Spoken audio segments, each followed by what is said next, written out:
Bonjour, on va voir les formes de l'inflammation. Donc, le plan, on a les variétés de l'inflammation. Donc, on a l'inflammation congestive et odymateuse, inflammation hémorragique, inflammation fibrineuse, inflammation purulente ou suppurée, inflammation gangréneuse. Et pour l'inflammation chronique, on a les variétés de l'inflammation chronique, inflammation chronique non spécifique, inflammation chronique spécifique et inflammation granulomateuse. Commençons par un rappel.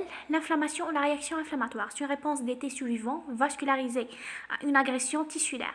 Réponse protéique protectrice dont le but ultime est de préserver l'organisme à la fois des causes initiales de la lésion cellulaire, microbes et toxines, et des conséquences de cette agression tissulaire et cellules nécrotiques. Donc le processus est habituellement bénéfique. Son but est d'éliminer l'agent pathogène et de préparer les lésions, donc de réparer les lésions tissulaires. Toutefois, l'inflammation et la réparation peuvent être potentiellement dangereux.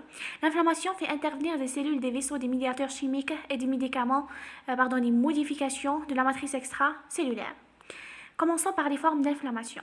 L'inflammation est divisée en deux stades, un stade aigu et un stade chronique. Le déroulement de la réaction inflammatoire. La réaction inflammatoire se déroule en trois séquences d'événements. Donc, on a la phase d'initiation, c'est une phase vasculaire, la phase d'amplification, c'est une phase cellulaire, et la phase de résolution, c'est une phase de réparation. Donc, l'inflammation aiguë.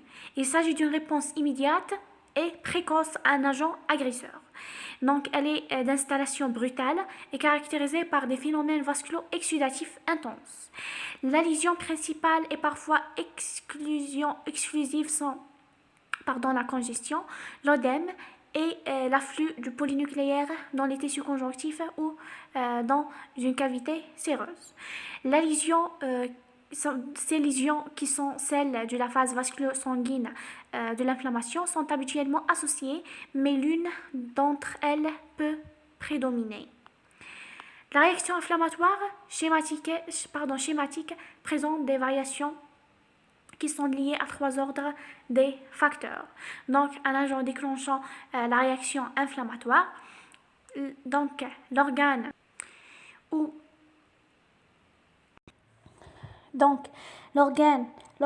elle se déroule, le terrain et particulièrement le statut immunitaire de l'hôte. Donc, ces variations sont si nombreuses qu'il existe des multiples formes histopathologiques de l'inflammation selon la prépondérance de l'une des phases de l'inflammation.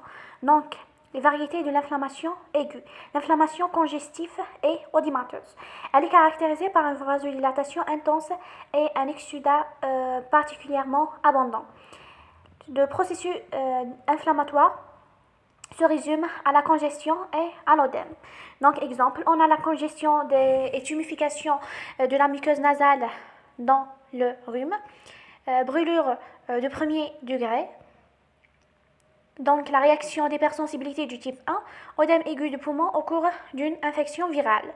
Donc, deuxième type, l'inflammation hémorragique.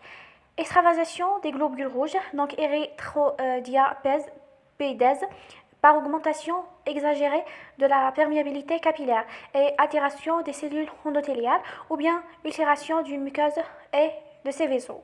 Exemple, on a œdème pulmonaire hémorragique de la grippe, purpura de la maladie infectieuse, poussée aiguë d'une rectocolite ulcéro-hémorragique. Donc, l'inflammation hémorragique. C'est un schéma. Donc, l'inflammation fibrineuse.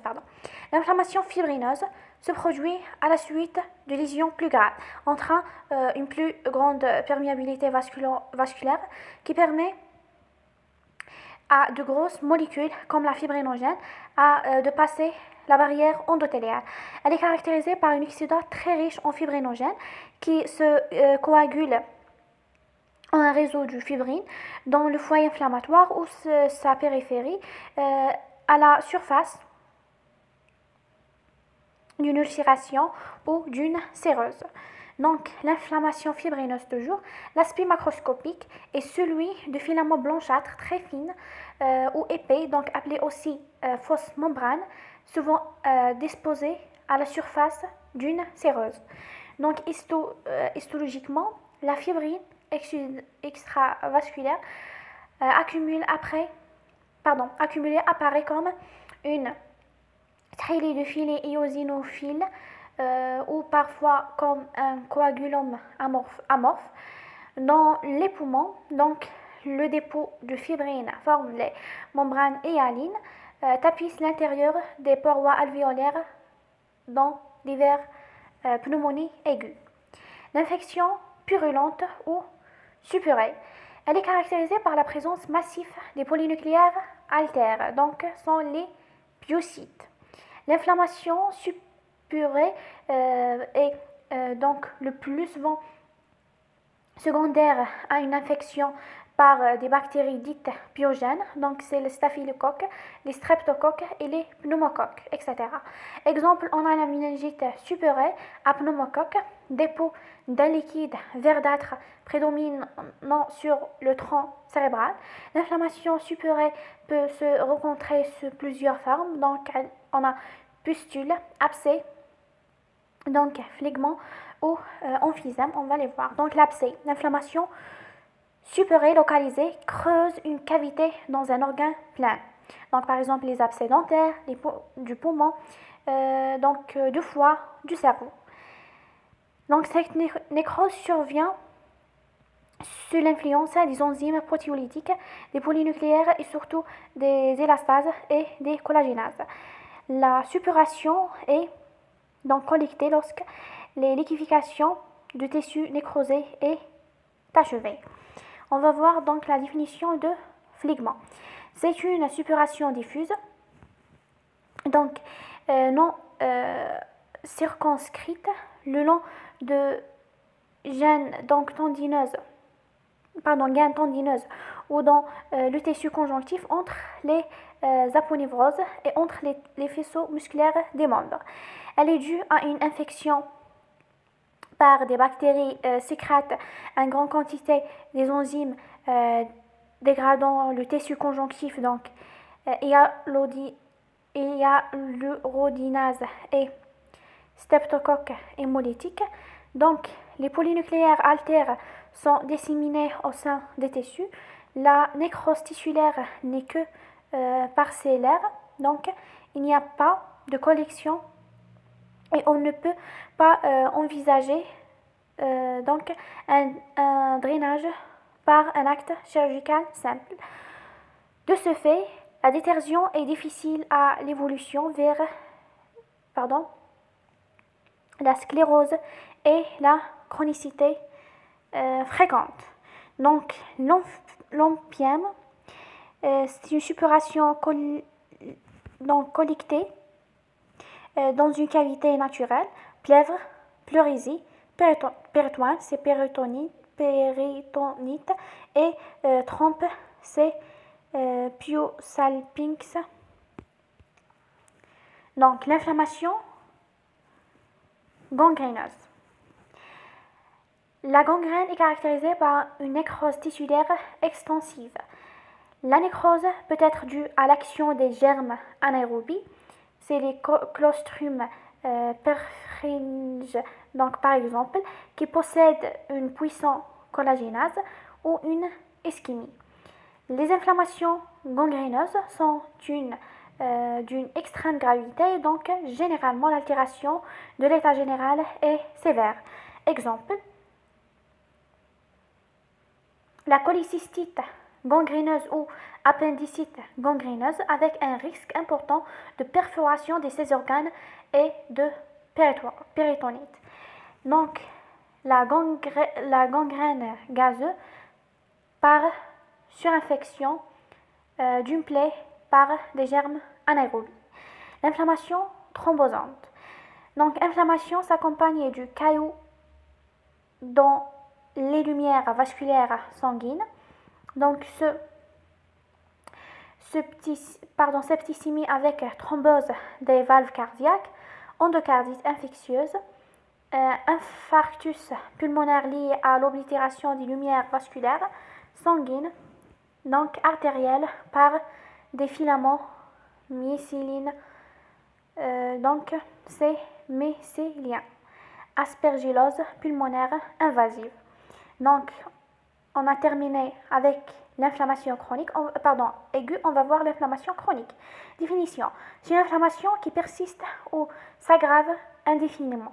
Elle se caractérise par la présence et le développement d'un sclérose de collagène. Elle survient dans les cadres suivants. Infection persistante par certains micro-organismes comme le bacille tuberculeux, le Treponema pallidum et certains champignons. Ces organismes entraînent une réaction immunitaire appelée hypersensibilité retardée. La réponse inflammatoire prend parfois un aspect particulier appelé réaction granulomateuse. Pas toujours. Donc exposition prolongée à des agents potentiellement toxiques, exogènes ou endogènes. Exemple l'acidis, responsable de la sclérose pulmonaire. Auto-immune, des auto-antigènes déclenchent une réaction immunitaire entraînant qui aboutit à une maladie inflammatoire chronique. Donc l'inflammation chronique, les caractères communs de l'inflammation chronique. Les phénomènes exudatifs sont absents ou modérés. Les granulomes inflammatoires ne comportent pratiquement pas des polynucléaires, mais essentiellement des lymphoplasmocytes ainsi que les macrophages. Ce granulome s'accompagne de lésions des scléroses dont l'importance varie selon l'étiologie et l'individu. Donc l'inflammation chronique non spécifique. Donc l'inflammation granulomateuse. L'inflammation chronique non spécifique. Infiltrat inflammatoire chronique. Donc fibrose. Pas d'organisation granulomateuse. Exemple bronchite chronique, gastrite chronique, hépatite chronique. L'inflammation granulomateuse. Aspect particulier de réaction inflammatoire chronique, au cours de laquelle donc le type cellulaire principalement est les macrophages activés, d'aspect modifié, aspect épithéloïde. Se rencontre au cours de certaines maladies chroniques immunes et infectieuses. Un granulome est un foyer inflammatoire granulomateuse. Deux types de granulomes ont une pathologie différente. Les granulomes à corps étranger, le granulome immune. Donc les granulomes à corps étranger, granulomes du type corps étranger, donc corps étranger exogène, donc les fils de, par exemple, suture, de tac, donc examen en lumière polarisée, corps étranger endogène, donc sont des cristaux de cholestérol, de la plaque d'athérosclérose, cristaux de cholestérol et des acides gras, des nécroses tissulaires ou des cours donc de chimiothérapie du cancer. Les granulomes immunes sont les granulomes épithéloïdes gigantocellulaires, tuberculose, donc nécrose causée lésions casio-folliculaire, casio-fibreuse, sarcoïdose et histoplasmose. Donc, point à retenir, l'inflammation aiguë, la prédominance de la réaction vasculo-sanguine, congestive, odymateuse, fibrineuse, hémorragique, donc gangréneuse et purulente. Alors que l'inflammation chronique, prédominance de la phase cellulaire, donc l'inflammation granulomateuse, prédominance de la fibrose, l'inflammation non granulomateuse.